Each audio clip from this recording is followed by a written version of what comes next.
Good evening again. My name is Good Albert evening. Harold. I'm the Director of Family and Community Engagement here in the Ferguson-Forson School District.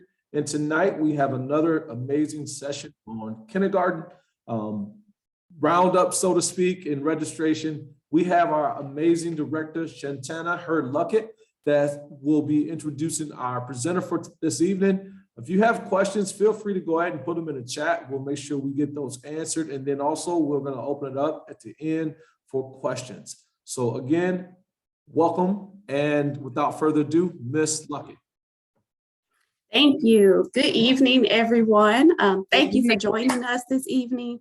We know that this is a super busy time for everyone getting dinner situated and maybe after school activities. So we appreciate you being here as we talk about this super exciting transition into kindergarten. So this evening, Emily Chu, one of our amazing parent educators, will kind of lead the discussion. We also have on with us Deborah Smith-McCutcheon, our Parents and Teachers Coordinator, as well as Cynthia Wise, Assistant Director of Early Childhood Special Education. So if you have questions, maybe at the end, for Cynthia, she's on, as well as some of our special school district staff.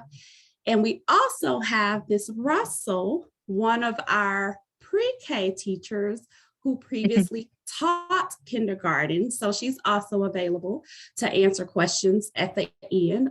Feel free to put questions in the chat. We'll kind of monitor that, and I will turn it over to Emily. Thank you. Thank you. So welcome everybody. Welcome. Yes, again, I'm Emily Chu, a parent educator with the school district. And so I'm going to share the slides and just kind of go through some general kindergarten readiness information. So I'll do the infamous share dance. Let's see here that we're all getting used to. And all right, can everybody see it? Okay. All right, so I'll just accept. Where's the button? I'm probably hiding it to move it. Okay, there we go. Let me get the pictures out of the way.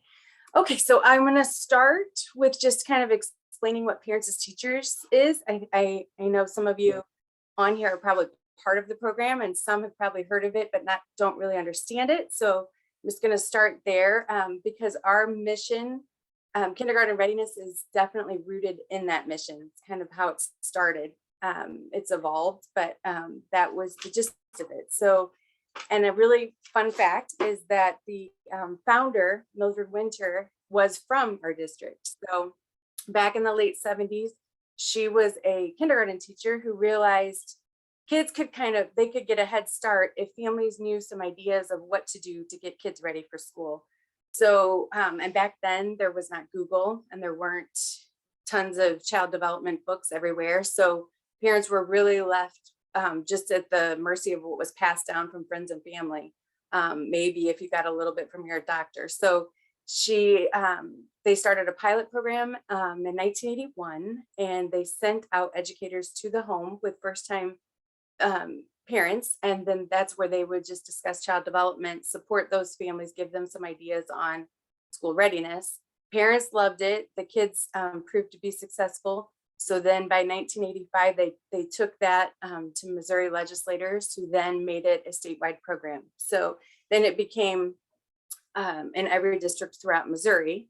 And now it has evolved to all 50 states and even 6 other countries. So it's now international. It's really just ballooned. And it's so different from back then, where now we do have Google and we do have so many books, but now I found that parents really like just having somebody, because now it's so much information. You hear conflicting things. So having a parent educator kind of helps sift through that and figure out what the research shows really helps kids and families. So that's kind of the history. Some other little tidbits are just that the nice thing about Parents as Teachers is it is universal. It's free for all families, prenatal through kindergarten. There's no requirements. There doesn't have to be a delay, no income requirements, anything. It's just anyone that is from prenatal all the way up until that kindergarten entry. And let's see, did I cover all of that? Just some components of the program. So what we do, the heart of it is that personal visit to where parent educators will meet with your family. We bring parent-child activities to do together, things that are going to help their development. It's a time where we can discuss any parenting topic that might be relevant for your family: sleep, discipline, eating, nutrition. So, that we make goals and help families accomplish those.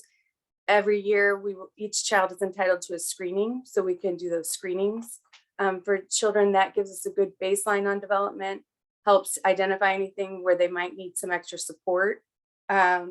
And then resource connections. We can help with whatever need might be going on in the family. We can help facilitate a connection with maybe a community resource, anything from just a recreation activity to do, all the way up into maybe some grief counseling or anything big that might be happening within the family. And then we also have special events, which we call group connections. Those are free and in our district, and you're always welcome to join those.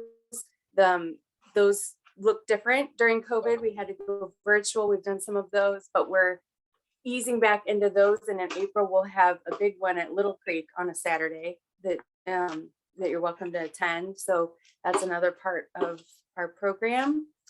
So that's the gist. So it's not too late. If you have not connected with parents and teachers, you still can.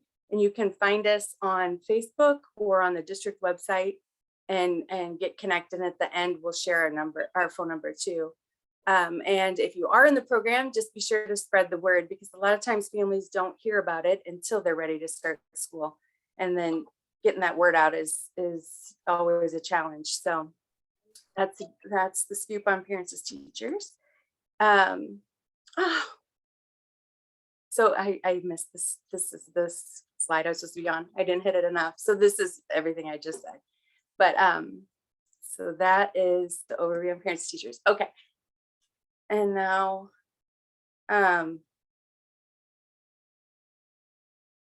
this is different. Okay, here we go. I think there was extra slides in here.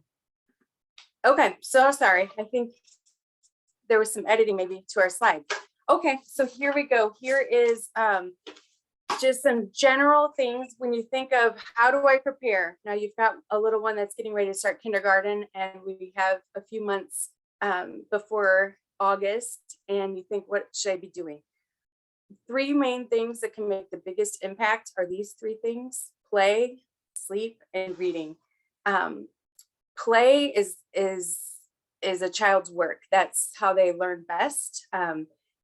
Research backs that up, that when you have multiple areas of development and senses involved, the brain is kind of lit up. And so that's when those connections are made. So when they are engaged in something physically, and especially in a fun way with a engaged, caring adult, it really impacts their learning. And so have fun over the summer and figure out ways that your child enjoys that. And if there's something, maybe a skill, we'll talk later about some milestones that they're not doing, figuring out something that they do like to do, and how can I incorporate that within their interests. So if Frozen is a big thing, or cars, figuring out how you can incorporate their favorite thing into that. Maybe you're going to draw the letters on a big piece of paper and have them drive the cars on it, or whatever fun way you can, and figure out how to keep their attention. And let's see, so that's that. So, and then sleep, the recommended amount for 5-year-olds is 11 to 13 hours of sleep in a 24-hour period. So most of us in America are sleep deprived. And so that can make a huge impact on learning. If you can get that sleep down, you tend to have better behavior. Their attention seems to be better. So sleep is key. And also consider the quality of sleep. So you're going to get that amount, but there's a lot of research that shows sleep in a dark room is really key, that your brain really needs complete darkness to get into that deep sleep. And that's where growth and development happen, especially with that brain with children. And then reading,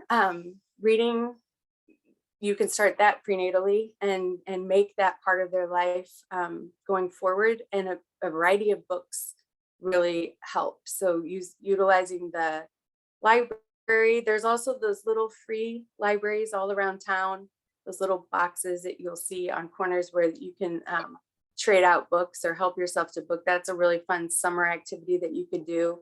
We have one in our reading garden at Little Creek that you can stop by and grab a book.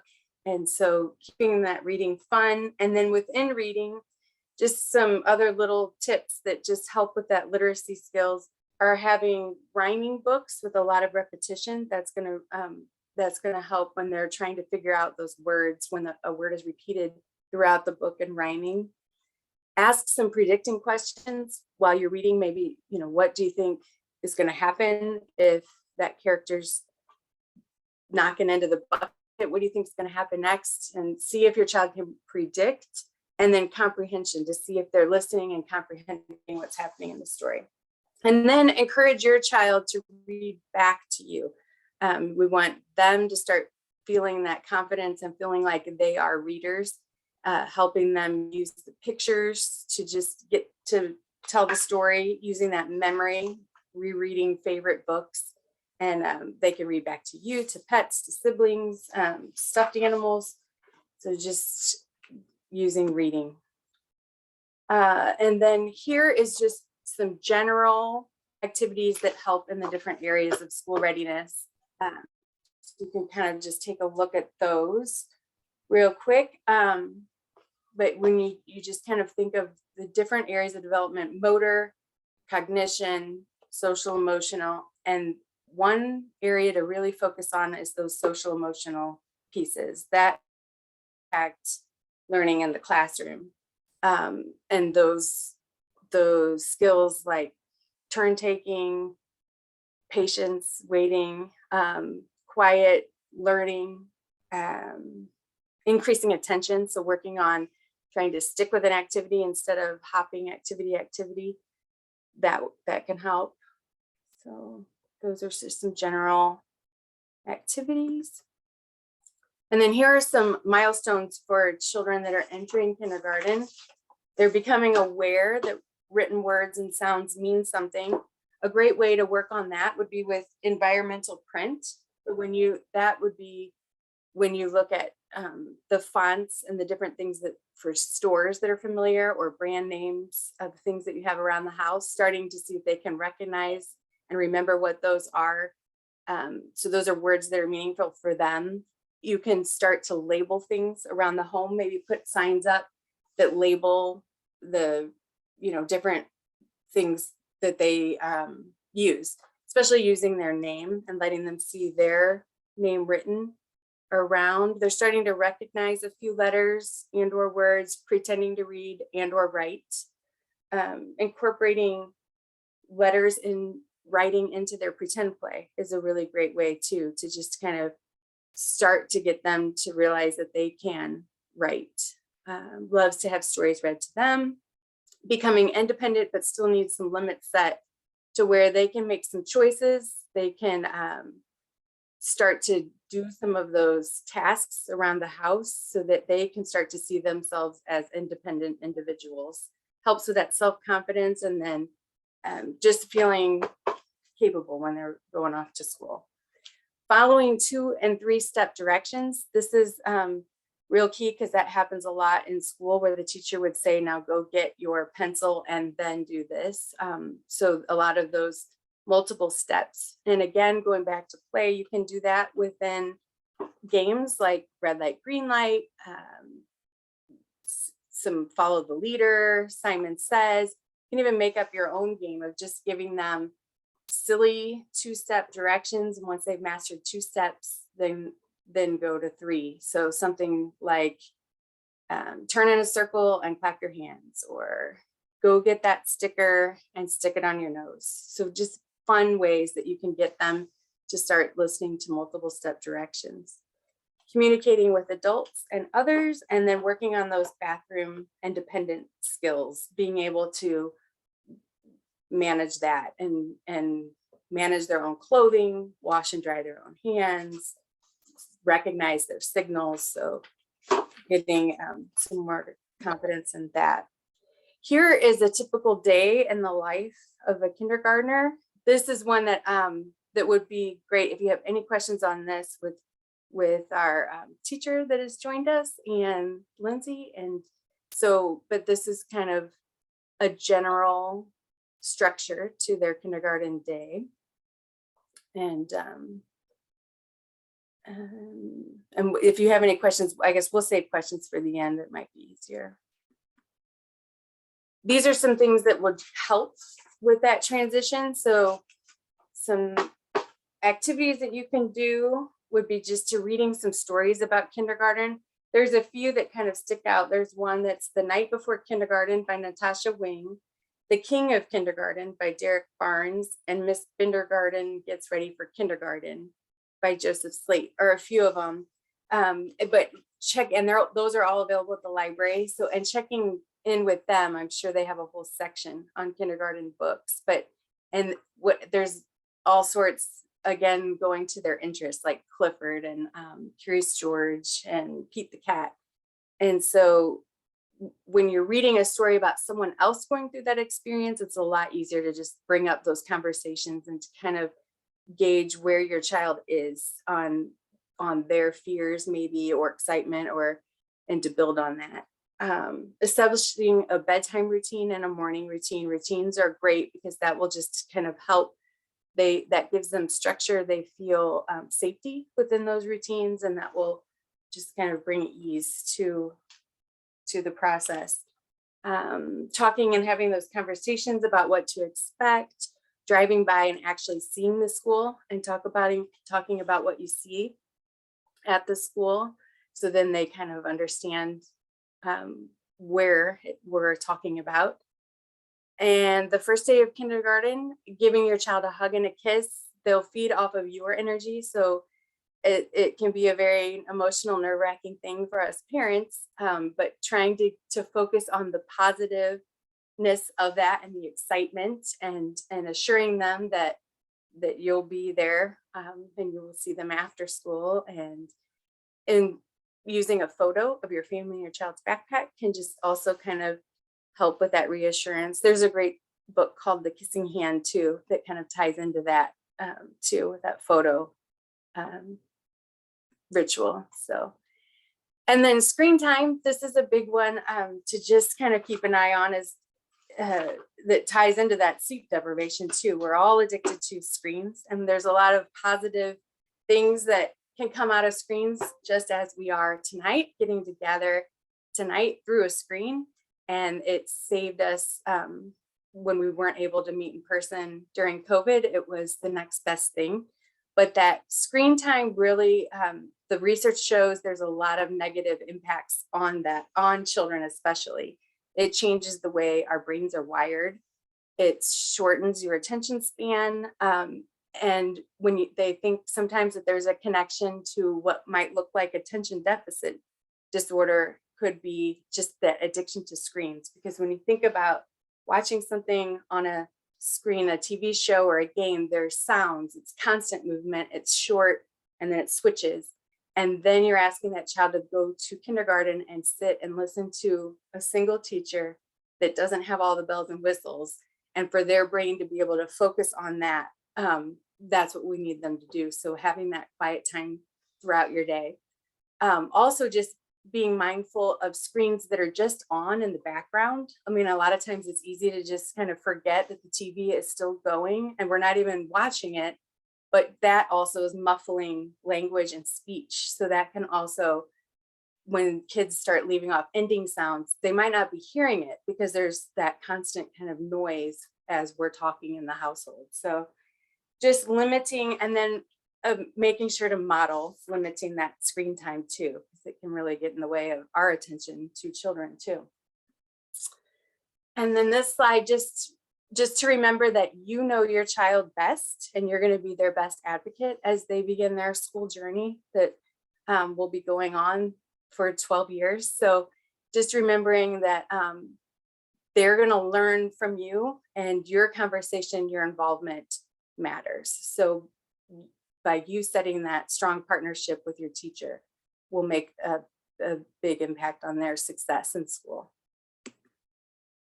And these are some ways that you can kind of help build that homeschool partnership just by becoming involved in school nights, functions, those parent-teacher conferences, staying in touch with the teacher, being sure to share with things when things are going on at home that that might be affecting your child, whether that be something big like a death or a divorce, or even something that maybe a new baby. So something, just anything that might be either interrupting their sleep or their normal routine, or that might be on their mind. Keeping teachers informed of that can really be helpful. So they can keep an eye on it and then have some perspective. Reading the handouts, figuring out a routine of checking that backpack and seeing what is it that needs your attention, and just so that you can kind of see to their work and what they're doing. Following the school on social media, and then I know they have a lot of other various ways that's where that technology has that positive benefit, to where there's a lot of ways that parents and teachers can connect through Dojo, and I know there's other programs that I'm not even familiar with. There's a lot, but so keeping up with those. And then becoming a volunteer in the school is a great way, so that you kind of get to see what the school is like, and you get to have that sense of community, and then set that example for your child that school is important and it's somewhere that we want to be involved in. And then here are some other just fun summer tips. Again, back with that library card. It's so great that they've made changes with the library now that they're so lenient on the returning and the fines. And so it's not as scary using the library with little ones as it used to be. Counting everything, just starting that math and counting out their snaps, counting the steps as you're walking, using those math words. Practice writing their first and last name. Playing board games is a great way to work on those social skills, like we were talking about, that turn taking, starting to learn some strategy and just that interaction. And then having a variety of utensils, writing utensils, and things to write on can help just with that pencil grasp. Providing Play-Doh, cooking, and then just lots of play in the sunshine. And getting outside is just so important. That really does just kind of help overall just mood and development, and to keep them regulated for sleep and general development. These are our preschool through second grade buildings. There's 7 of them sprinkled throughout the district. A few years ago when we went to restructuring, these became their just preschool through second. And it provides a nice way that we can focus on the needs of those little ones before that MAP testing starts. So this is a list of those. And you can check with admissions to find out if you're not sure of your exact school, because the boundaries, they can be, they're different. So you can check with that. Also, there's a tab that within the district website under transportation, you can search by your address too. So those are a couple ways you can find out if you're not sure of your actual school. Oops, wrong one. These are the things that are going to be needed to register. So to register, you have to just show that you are a resident, that you do live within the school district boundaries. And these are some things that are ways that you can prove that residency. So there's a list of those. We're waiting on them to become for official, and then you'll have an actual document of them. But these are some things, basically anything of these official documents that show your address. And that's what admissions can use then for residency. And then age, well, for kindergarten, you'll have to show something that they are 5 by July 31st.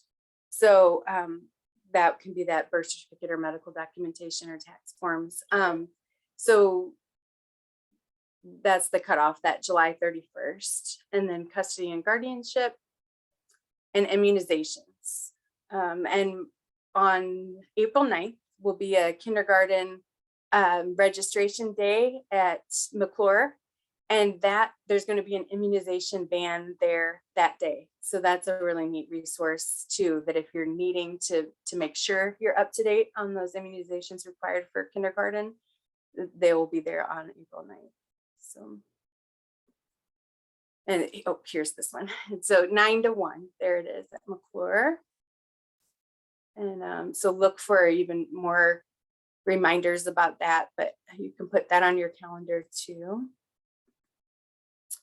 And then this is a neat opportunity that will be coming up, the Summer Learning Academy, June 6th through and July 1st. And so they'll follow kind of a little mini school day, and there's going to be more information about enrolling for that coming up soon too. So keep an eye out for that. And that wraps that up. So now we can open it up for any questions. We'll also have time that Cynthia Wise is going to share some information about ECSE and the transition on that end. So any questions from anybody?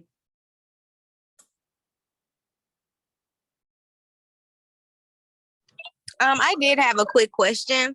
Mhm. Just about I work in the district, so I was just wondering, I'm hearing so many different things about what I can do and what I'm supposed to do with her. She goes to my building at Central Elementary currently.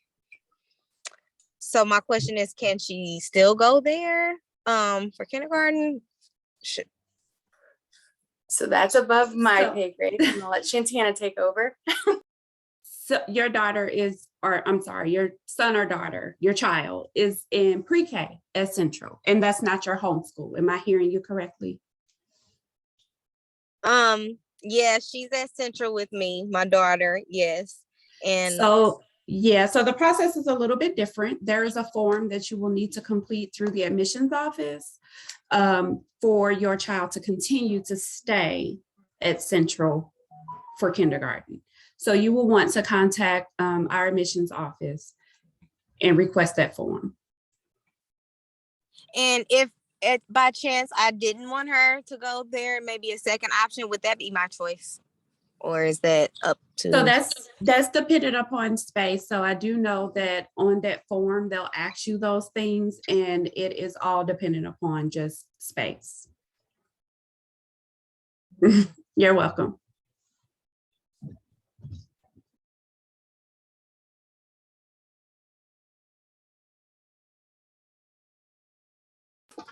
It looks like, I think, so Michaela, I don't know if you meant to raise your hand, but if you have a question, shout it out. Yes, I did have a question. I was gonna ask, if you're moving out of the district, is it, I guess, like, should we still enroll them for this time? Like, I'm not sure if we'll still be in the district or not once we move this summer.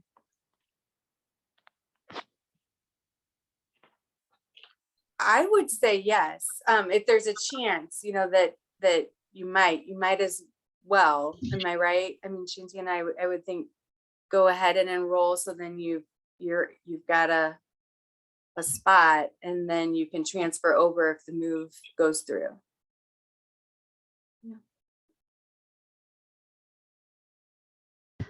There is a question in the chat. When will parents be able to volunteer in person? So I know that the district is working on updating guidelines for COVID. So we do not have a date just yet, but as soon as the district sort of comes together and kind of works on or updates those COVID-19 mitigation strategies, then that will be communicated out.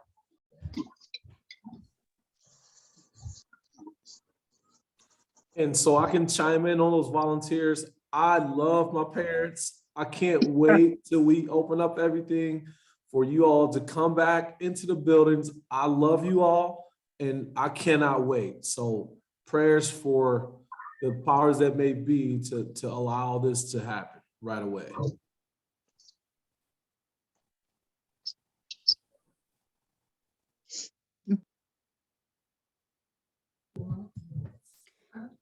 Did anyone have any questions that might be specific to just maybe coming into kindergarten, maybe a day in the life of a kindergartner? I know we have Ms. Russell with us, and she would be able to answer some of those questions. I know for my own son, who is going to kindergarten in the fall, I was just a little bit nervous, right? Well, why should I be nervous? But I was nervous.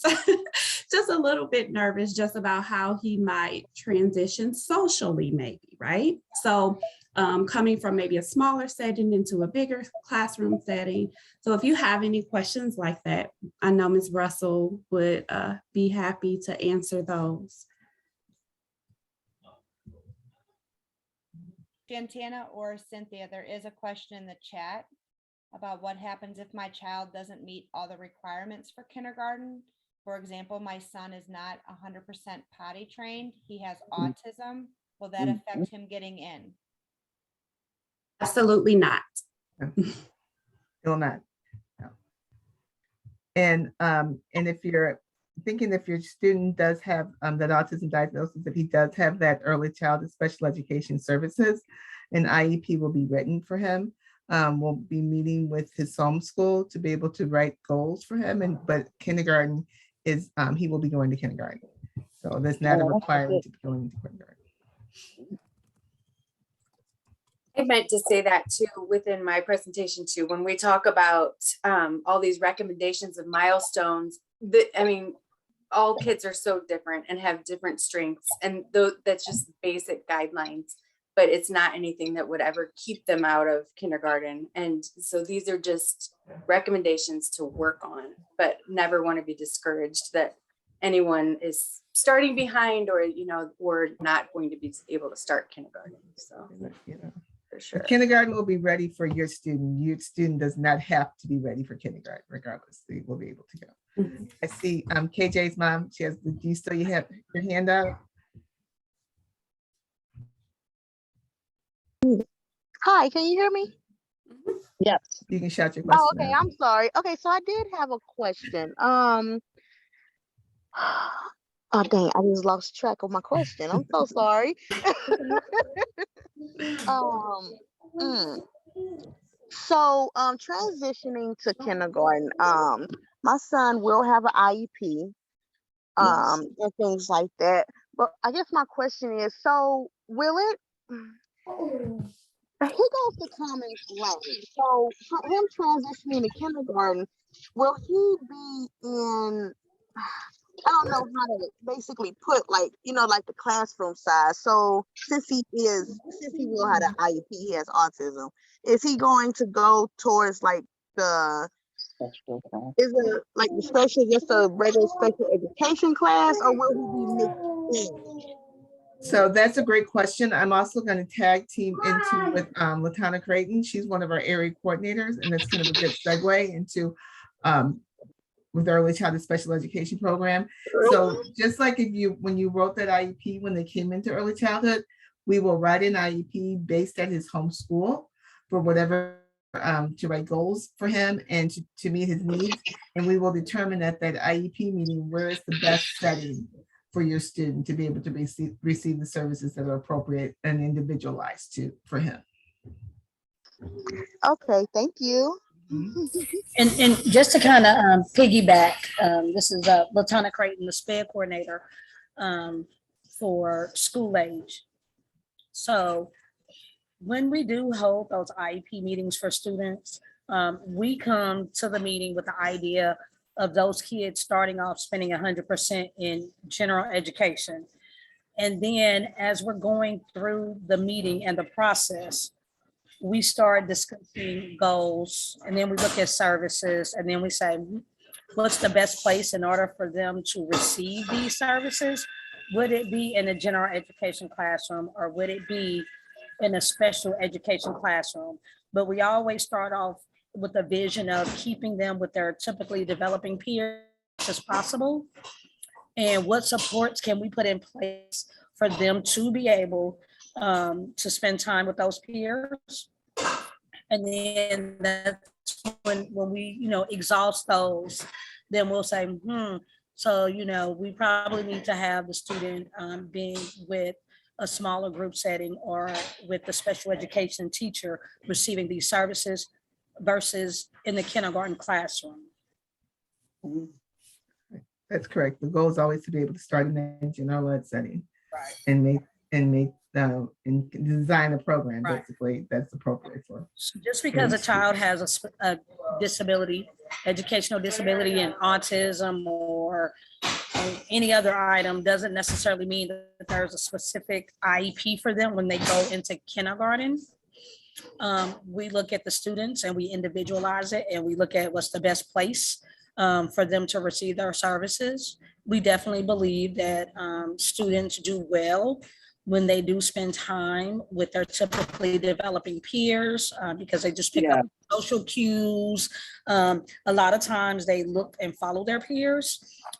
So we try to keep them there as much as possible, and their diagnosis doesn't necessarily mean that they will be in one setting versus the other. Yeah. And also at this meeting, there's a lot of collaboration between the early childhood team and the elementary team and the special and for the SSD. We make sure that if observations are needed and we want to give them all the strengths, all their strategies, everything that's made them successful in early childhood, and make sure that that staff is aware of that for those children going on to kindergarten.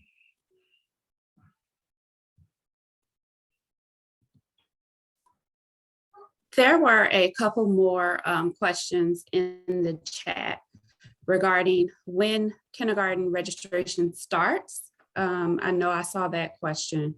So kindergarten registration will take place on April 9th. That is a one-day event. We are asking everybody to come out on April 9th to register for kindergarten. You can bring all of those documents that you saw earlier. We will have an immunization van. This will happen at McClure High School in the M1 gym. So you'll get information about this. It's posted on the district's website.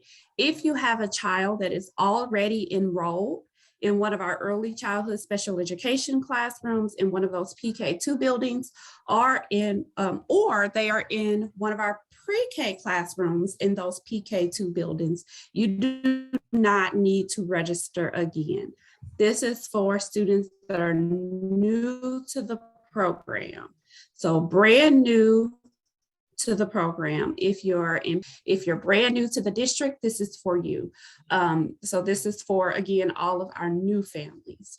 But we are asking that you come out, register early. We'll have everything that you need on site. Just bring your documents and we will take care of it.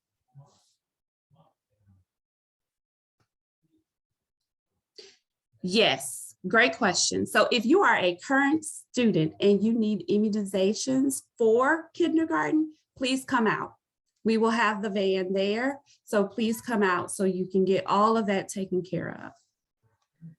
And there was another question, Lindsay, you might be able to answer this one.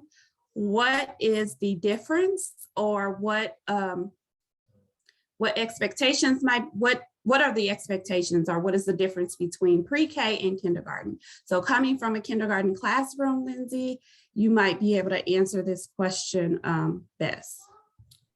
I'm going to answer that question and wrap the other one too. So generally, there is not an aide in a kindergarten classroom. So your child, if they're in preschool right now, and there's usually 2 adults in your child's classroom, there will only be 1 when they get to kindergarten. So that is a little bit of a change, as well as the routines of a kindergarten are going to be very similar to the routines of preschool. Once your kid gets into that cycle of a routine, kindergarten is very structured and routine as well. The one of the difference is, unfortunately, the amount of play that goes from pre-K to K is a big jump. How to encourage that playing is going to help them as well when they developmentally appropriate for kindergarten. So you all see lots of books when they get to kindergarten. Lots of different books are going to be coming home. My heads up warning to you is to not be overwhelmed, like, oh, my kid can't read, my kid can't read. It's okay. And by reading in kindergarten is not saying the words and understanding. Reading in kindergarten is understanding book concepts, opening the book. Where would the book start? Who's a character in this book? That's what they're going to mean by reading. So when you see things in kindergarten that they say, ready to read, don't get overwhelmed that they're not reading words yet. It's okay. Their presentation of read is going to be, where are the characters in the book? Where does the book start? How do I use this book? Those are going to be the things they're going to start with developmentally. My other suggestion, I would say, or heads up on kindergarten, is there's no nap. So when your kid comes home tired, let it just know that they had a full day with no nap in kindergarten. So that's kind of an adjustment to parents too, where they're saying, oh my goodness, they were so excited to get there and they fell asleep by 7 o'clock that first night. That first week of kindergarten, they're going to be tired because there are no naps like they are in preschool. So in case you weren't aware of that, I wanted to throw that out there too. But they do get to go to specials outside of their classroom. So they get to go to new rooms, the gym, the art room. They will get to venture out of their preschool walls, which a lot of our buildings right now, we stay in our little preschool walls right now. But when they get to kindergarten, they will be venturing more to the cafeteria, to art, to the gym, to the library. So just talk to them a lot about that. Talk to them about what they see different in school. That will also let you feel more involved as a parent of what they're doing during the day.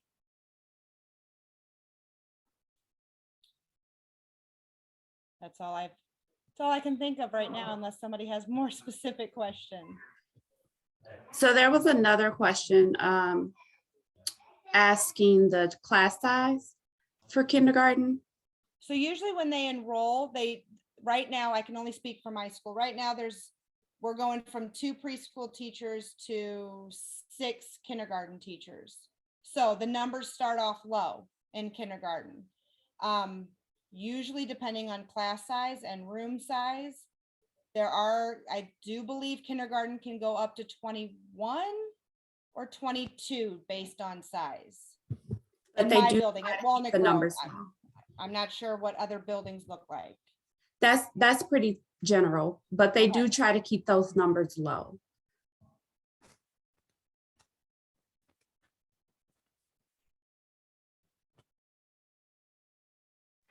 I'm sorry, I just popped in here. Who will be who are the kindergarten teachers? Are they in on this Zoom call at all? So Ms. Russell is a previous kindergarten teacher. However, we do not have building kindergarten teachers on with us, but you will have a chance to meet them when you come out on April 9th. So if you come on April 9th to kindergarten registration, we will have tables for each school. The principal will be there along with some of those kindergarten teachers for you to meet. I'm also pretty sure that I have Mr. Gladney's student this year. The one who's asking that question. Yeah, we appreciate you, Ms. Russell. And congratulations once again on Teacher of the Year in your building as well. Thank you, Mr. Gladney. Another question I wanted to ask, will you all have like a small transition process to where the students will be able to at least be in the kindergarten class with the teacher prior to actually the new school year at all? Just to kind of get a feel of what it's like in the kindergarten classroom. So I can speak for that for our building, because myself and my partner teacher have talked about that, of showing the kids where their kindergarten classrooms are in the building so that they don't feel so lost. We will go on a more of a building tour because, like I said, right now we don't leave our preschool pod. So they're very familiar with our preschool hallway and our preschool rooms. But closer to May, we will go on a building walk where they get to see where kindergarten rooms are, the library, the cafeteria. So we will go on a building walk. Thank you.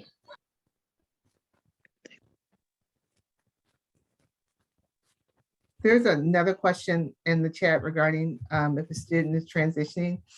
from special education, general education classrooms? Will there, if a child needs extra support, will that be provided? So that will all be worked out in the child's IEP. If accommodations and modifications are needed to help that child throughout his day, it will be noted in that IEP to be followed throughout his class day. So yes, if it's needed, it can be provided.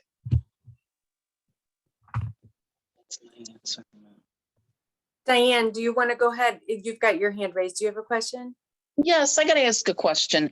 Right now, my granddaughter is going to Bermuda preschool, and she still is not potty trained. She is what they are working on it, but my question is, what happens when she attends kindergarten if something and she still isn't potty trained? Will they have somebody that will be able to, because right now the teachers take her to the bathroom with all the other students and they sit there with her while she sits on the toilet. They help her. So will they still be doing that in kindergarten? Like, will they be somebody that will be able to go into the stall with her and help her sit down or whatever needs she would have? Because right now they're doing it, but I was under the understanding in kindergarten she's going to have to do this all by herself. So I didn't know. We're working on it and the teachers are working on it. That's all I can say. We're really working hard on it. So I'm going to go out on the limb and say that your daughter is attending in Bermuda. Is that your granddaughter is at Bermuda? Is that correct? Yeah, She's in Regina. Miss Regina's class, correct? Yes. So again, she will have that transition IEP when we Okay. talk about those needs and those accommodations and modifications, and that will be discussed at that IEP to be able to find to do what's best for her. Okay, thank you. Thank you. She's a cutie. Thank you. Thank you.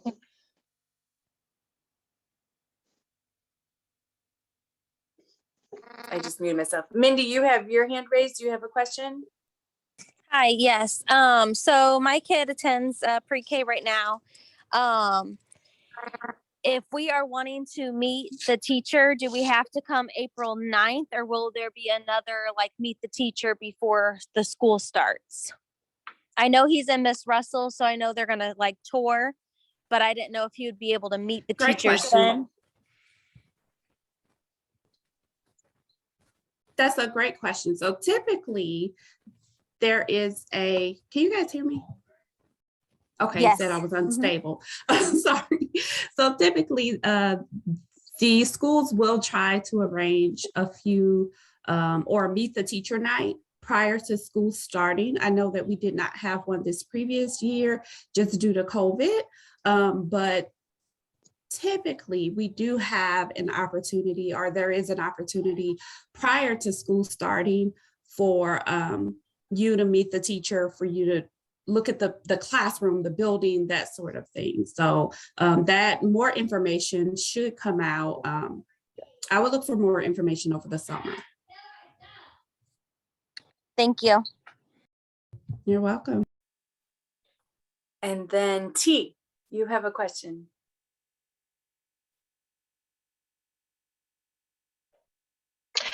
Hi, great evening, everyone. So that was also my question about like if we don't have to register on April 9th, when they'll be able to meet their teacher.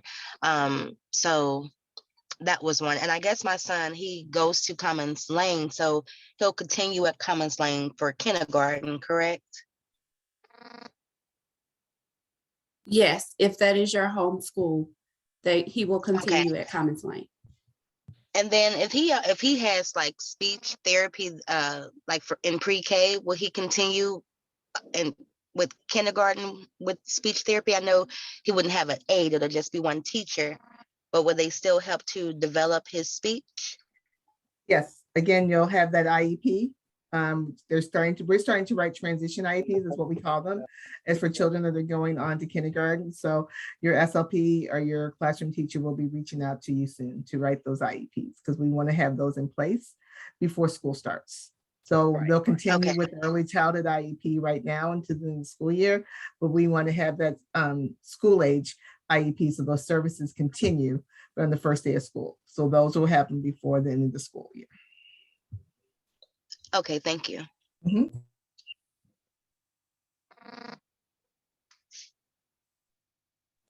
I had another question. I was just wondering if the schools will have before and or after care, and which schools those might be that do have that service. So right now, they do not have before and after care at the, Oh, at the okay. PK2 level. Okay. Got it.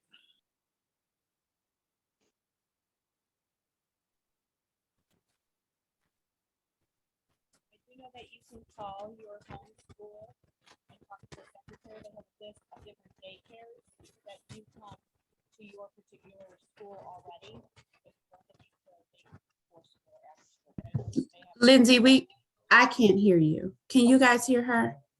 It was No, muffled, but very- I was reading her lips. She was Oh. saying Oh. my school office have daycare, transportation, I think is what Sorry, she said. they have, can you hear me? I was unstable apparently. Story of my life these days. They have a list of daycares that are close to your school that do have before and after care. So that way maybe you can see somebody or talk to somebody about a daycare that already comes to your school. Thanks, Lindsay.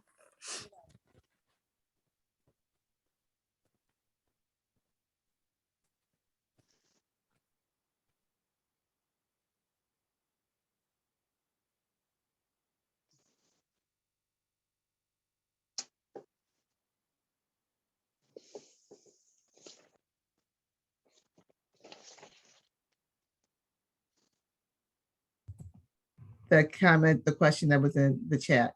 And I'm going to read it out loud because I want Tana to kind of help me bounce off of this answer as well, because I want to make sure I give you the right information.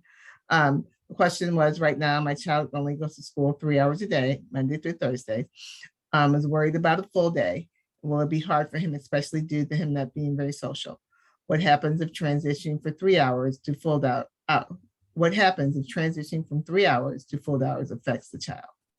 So again, our goal is for everyone to kind of assimilate into kindergarten and making that transition. And it's sometimes it's just hard, just going from 3 hours to 4 hours, full day. Even if you're going a full day, it's going to be a little, and like Ms. Lindsay said, children are going to be kind of tired going into school. And so our goal is for everyone to go into that full day and put those supports and needed for those students that if so be it. And if it becomes challenging, if your child has an IEP, you can always come back and regroup and talk to your IEP team and be able to see what supports we can put in place for the student. But our goal is for everyone to go that full day. And most children, surprisingly enough, do make it that full day. They make, it's kind of bumpy at those first couple of days or first couple of months, but my understanding is that they're running to get out the door to go to school. They enjoy going to school.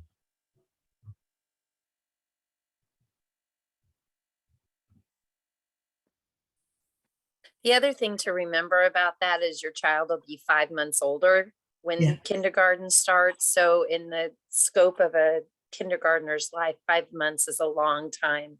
And they typically grow up a lot during 5 months. So it is hard though at the beginning for sure.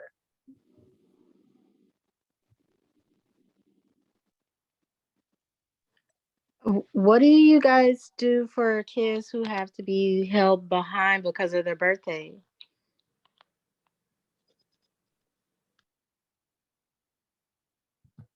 Say more about that, because we typically, when we go by the July 31st date, we're not necessarily holding anyone behind.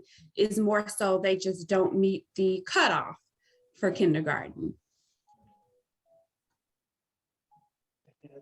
So will they go to kindergarten? If they're 5 by July 31st. Right, so she would be getting held back. When's her birthday? August 20th. So she would miss a cutoff for next year. The following year would be her kindergarten year. And Yeah. she will not she will not be alone in that. Right now in preschool, Yes. there are friends that are 5 already, and there's friends that are still 4. So right now in preschool, some of my class is 5 who are going to kindergarten. Some of them are still 4, but they have a birthday in April, May, June. So they'll be 5 this summer or before the summer, and they'll also go to kindergarten. So that last group of preschool, you have 4s and 5s together. But she'll be 6. I think she'll be 6 if she waits till after her 5th birthday. And to start yes, and kindergarten. that's okay. That is okay. That's okay. We have several kiddos that are in that same situation. So we have kiddos whose birthday is August 1st, right? August 2nd. They miss it by just a day or two. So you're correct. She will not be able to go to kindergarten this year. But I want you to send me an email so that we can get her into pre-K if she is not already into pre-K. But she will not go to kindergarten this year because she will miss that July 31st cutoff. So she will be in pre-K for 1 more year, but she will not be alone. Excuse me. Oh, okay, I'm sorry. I have a question. I did join late. I just want to make sure my child now is in pre-K, so there isn't much that we would need to do in order for her to be prepared to go to kindergarten because she's already in the pre-K program. Right. That is correct. So if your child is already attending in one of our classrooms in pre-K, you do not need to register on April 9th. You will get an email prompting you to go in and update your parent portal closer to June 1st. That is the only thing you will need to do. All right, and then now that they're going to kindergarten, they will be able to ride the bus because I know with pre-K, she couldn't ride the bus to school, so we had to take her. So now that she's in kindergarten, she will be able to be transported on the Ferguson-Florissant school bus. If she meets the guidelines for transportation, yes. Can you elaborate with that? Yeah. It's a half-mile away. I was on mute, but I believe, and I will verify, but I believe they have to live further than a mile from the school for the bus. If they are closer than a mile, then they will not qualify for that bus. Right.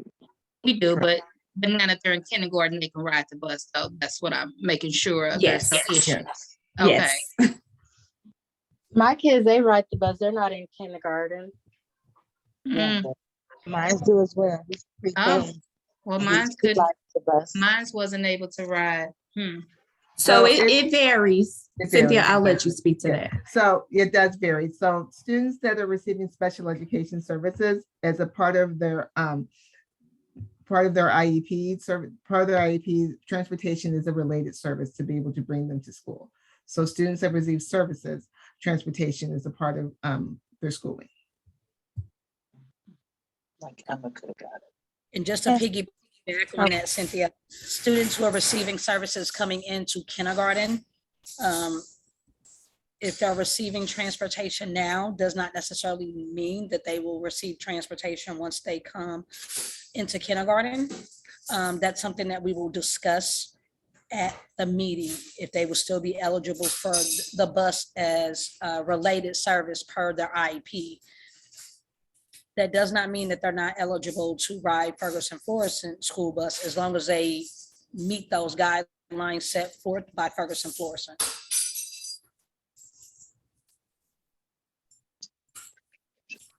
And so for the kids that do have an IEP plan started, we will have like a separate conversation closer to starting school, like as far as the bus and like class, how they would go for those certain students. Yeah, so I think earlier in the conversation that we kind of touched base on that process. Okay. So we collaborate. So special school district is who I work through. We collaborate with the early childhood special education staff for students, and we write what's called a transition IEP. So at that point in time, we meet, you will have an opportunity to meet school staff from both sides, special education as well as general education. And we discuss the services that they are currently receiving. And then we also discuss a transition plan of services that they will receive once they enter into kindergarten. And then we also discuss things such as transportation as well. Okay, thank you. Because now I have to have somebody for them. First, we'll talk about that in the IEP. Yeah. That will be brought up.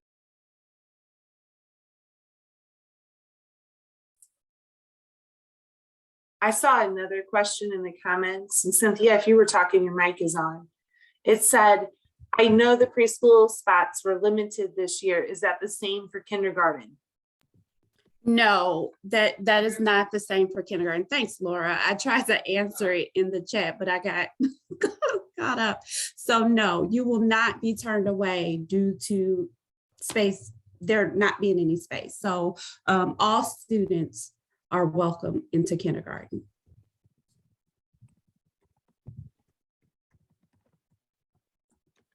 I had a question. I'm sorry.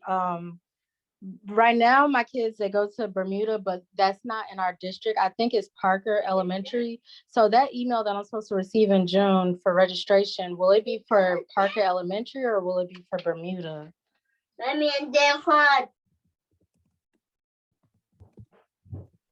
I'm sorry, could you ask one more time? I want to make sure I captured it. I had said that right now my kids, they go to Bermuda, but that's not in my school district, I guess. It's we're outside the district lines. The school I think that is Parker. So I'm pretty much asking, Mason, hold on. I'm asking if it's gonna be transferred or not to Parker.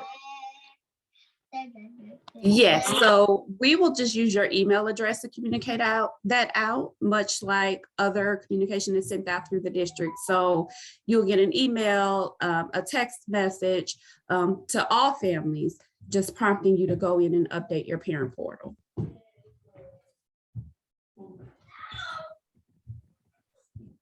And if you can put your name in the chat, I want to just make sure I look it up to be sure.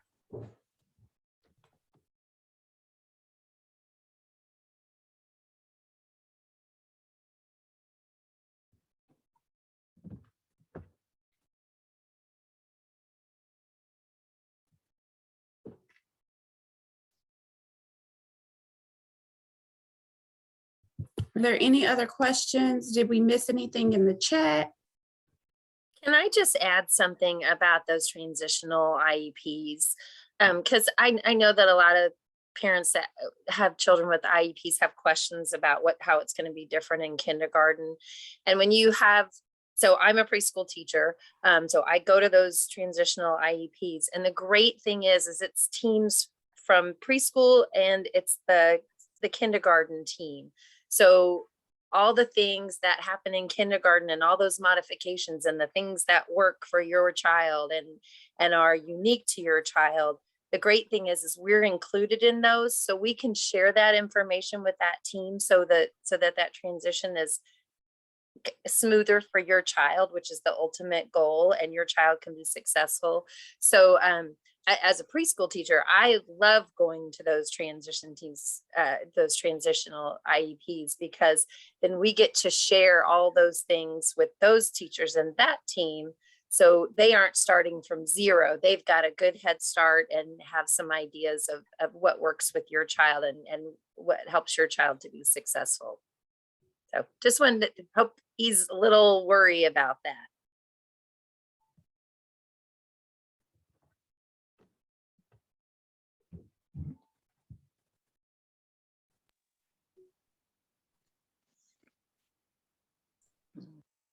Did you all see the question about, I think it's been asked twice, about providing lunch and snacks. And I think that lunch is provided to everyone in the district. Yes. Yes, and I think Lindsay also just answered it in the chat. So breakfast and lunch is provided by the school. And then if there is a snack, again, looking at those COVID-19 mitigation strategies, if there is a snack, that will be communicated out by that classroom teacher. Okay.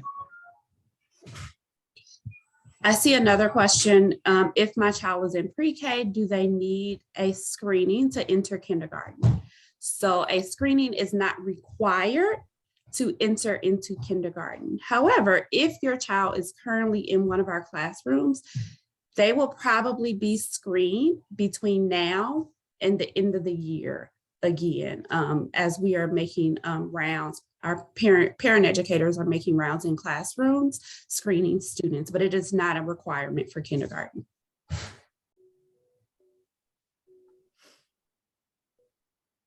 So I have a question. I had wanted, if I wanted to get speech therapy for my son, because he does talk with a slight lisp, and his pediatrician has could I sign him up? How do I get him speech therapy at his school? So I'm gonna ask, ma'am, can you drop your name in the chat as well? And I will also send you my information so I can kind of help you with that. How old is your child? He's 5. He's at Duchesne. Is that Duchesne? Okay, yes. Drop your name in the chat for me, please, and I can reach out to you.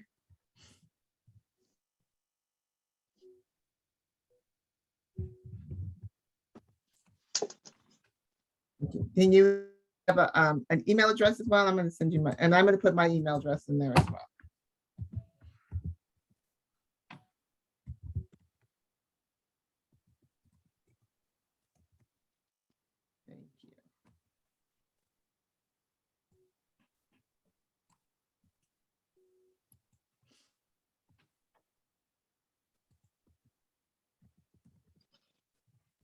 Thank you. Did we capture everything in the Can I chat? add something? Yes. I'm Deborah McCutcheon. I'm coordinator for parents as teachers, and I heard a lot of questions about skills and again, this is about is your child going to be ready for kindergarten? If you have a parent educator, they can help you identify some things that your child may need to work on over the summer. If you're not enrolled in parents as teachers, I strongly encourage you to do so. Again, the parent educator can work with you and your child during the summer and help you, support you as well for your child getting ready, because like Shantana said earlier, you do get very nervous when your child goes off to kindergarten. So the parent educator can help support you that way, but they can also help you work with your child on the things that we know they're going to need when they get to kindergarten. So I strongly encourage you all, if you're not enrolled in parents as teachers, to do so.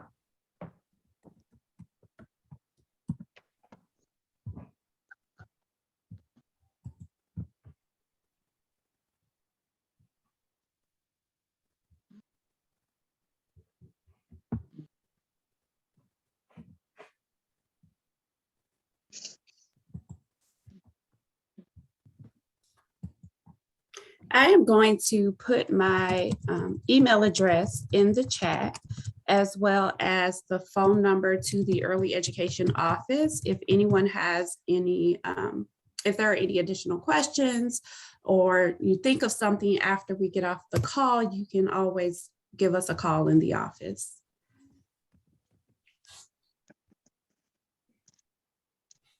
And I have one more question. Do they have to go Monday through Friday, or is that a requirement for them to go Monday through Friday for kindergarten? Because I just think that that'll be a little bit too much for my son, since he's not only an only child, but this is like his first time ever socializing outside of daycare, and he still cries in the morning when he has to get ready for school, or even if he's at school, he still cries. So how does that work?